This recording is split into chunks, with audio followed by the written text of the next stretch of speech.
প্রথমে rose day, এরপরে propose day, এরপরে chocolate day, teddy day, promise day, hug day, kiss day, valentine's day, সর্বশেষ pregnant day. ঠিক কি না?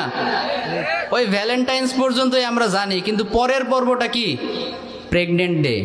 কিভাবে সাজানো দেখেন, প্রথমে ফুল দিল, প্রপোজ করলো, এরপরে মেয়েদের পছন্দ চকলেট আর টেডি এগুলো দিল, মোটামুটি সিরিয়াল লাইনে আনতেছে, বুঝছেন, পটাচ্ছে।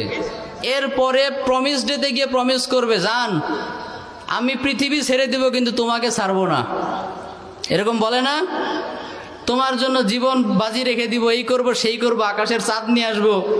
প্রমিস করলো, এবার প্রমিস করার পরে মেয়ে খুশি, এসে হাগ করলো মানে জড়িয়ে ধরলো, এরপরে কিস করলো। সর্বশেষ 14ই ফেব্রুয়ারি নামে এই ভালোবাসার দিবস নামক বেহায়া দিবসে ভালোবাসা প্রকাশ করলো। আর এর পরের দিনই ভালোবাসার বেশি হওয়ার কারণে মেয়েটা বমি করে দিল। ঠিক কি না? ওই বেশি ভালোবাসলে কি হয়? মাথা ঘোরাবে, সকালবেলা উঠে বমি বমি ভাব হবে, এরকম হয় না?